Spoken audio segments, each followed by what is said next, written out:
Hi, welcome back to Leena's home foods. என் channel புதுசாக பார்க்குறீங்கன்னா சப்ஸ்கிரைப் பண்ணுங்கள். வீடியோ பிடிச்சிருந்துச்சுன்னா லைக் பண்ண, ஷேர் பண்ண மறக்காதீங்க. அப்போ இன்றைக்கி நம்ம சுண்டக்காய் சாம்பார் எப்படி செய்கிறதுன்னு பார்க்கலாம். இதுக்கு அரை கப் அளவுக்கு துவரம் பருப்பை நல்லா வாஷ் பண்ணி எடுத்துகிட்டு வந்துடுறேன். இதில் நல்லா வாஷ் பண்ணிவிட்டேன். இதில் 3 பல் பூண்டு, அரை டீஸ்பூன் மஞ்சத்தூள், ஒரு தக்காளி சேர்த்துட்டு இதுக்கு தேவையான அளவுக்கு தண்ணி ஊற்றிட்டு 4 விசிலுக்கு வேக வச்சு எடுத்துகிட்டு போகிறேன். இதில் கொஞ்சமாக எண்ணெய் சேர்த்துக்கோங்க. எண்ணெய் சேர்த்துட்டு 4 விசிலுக்கு வேக வச்சு எடுத்துகிட்டு வந்துடுறேன். இந்த சுண்டக்காய் சாம்பாருக்கு இந்த பவுல்னால் ஒரு அரை பவுலுக்கு சுண்டக்காய் எடுத்திருக்கேன். இந்த சுண்டக்காவை நீங்கள் கட் பண்ணியும் போட்டுக்கலாம், இல்லை தட்டியும் போட்டுக்கலாம். நான் இன்றைக்கி தட்டி போட போகிறேன். ஒரு கை அளவுக்கு சின்ன வெங்காயம் கட் பண்ண தேவையில்லை, அப்படியே முழுசாக போட்டுக்கலாம். 2 பச்சை மிளகா, ஒரு லெமன் சைஸுக்கு புளி, ஒரு தக்காளி. ஏற்கனவே ஒரு தக்காளியை பருப்பில் வேக வச்சுருக்கோம், அதனால் ஒரு தக்காளி தான் சேர்க்குறேன். இப்போது சுண்டக்காவை நம்ம தட்டி எடுத்துகிட்டு வந்துடலாம்.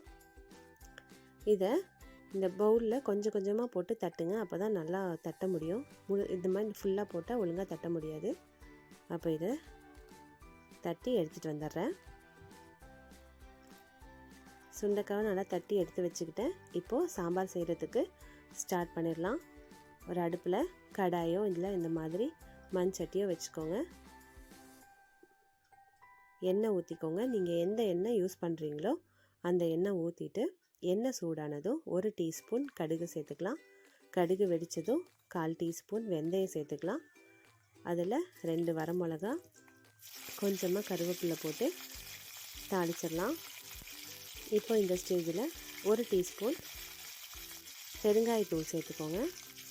நம்ம எடுத்து வச்சுருக்கிற சின்ன வெங்காயமும் பச்சை மிளகாவையும் சேர்த்துட்டு நல்லா வதக்கிக்கலாம். இப்போது சின்ன வெங்காயம் வதங்கிடுச்சு. இப்போ இந்த டைமில் சுண்டக்காவை சேர்த்துக்கோங்க. சுண்டக்காவும் வதங்கட்டும். இப்போ சுண்டக்காய் வதங்கிடுச்சு. இப்போது நம்ம எடுத்து வச்சுருக்கிற ஒரு தக்காளி, இந்த குழம்புக்கு தேவையான உப்பு சேர்த்துட்டு வதக்கிக்கோங்க.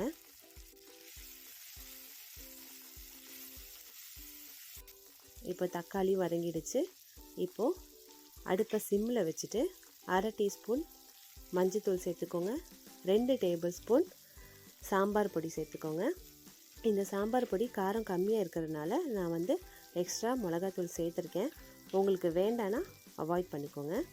இப்போ இதை ஒரு நிமிஷத்துக்கு கொஞ்சம் அந்த வதங்கட்டும். அந்த எண்ணெயில் நம்ம போட்டிருக்க பொடியெல்லாம் வதங்கினதும் இந்த குழம்புக்கு தேவையான அளவுக்கு தண்ணி ஊற்றிக்கோங்க. இந்த காய் வேகட்டும், அது வரைக்கும் இது கொதிக்க விட்டுறலாம். இப்போ நம்ம போட்டிருக்கிற சுண்டக்காய் வெந்துருச்சு. இப்போ இதில் நம்ம குக் பண்ணி வச்சுருக்கிற பருப்பும் புளி கரைச்சி வச்சுருக்குறோம்ல அதையும் சேர்த்துக்கலாம். இப்போ இதை ஒரு 5லேருந்து 6 நிமிஷம் வரைக்கும் நல்லா கொதிக்கட்டும். நல்லா கொதித்து அந்த பச்சை வாடையெல்லாம் நல்லா போகிற வரைக்கும் இதை கொதிக்க விட்டுறலாம். இந்த டைமில் உப்பு செக் பண்ணிக்கோங்க. உப்பு கம்மியாக இருந்துச்சுன்னா சேர்த்துக்கோங்க.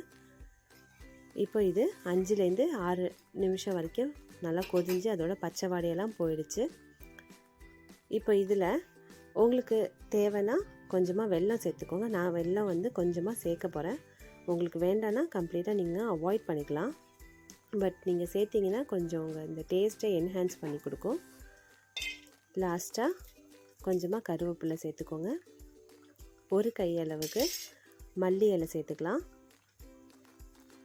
மல்லி இலை சேர்த்துட்டு அடுப்பை ஆஃப் பண்ணிவிடுங்க.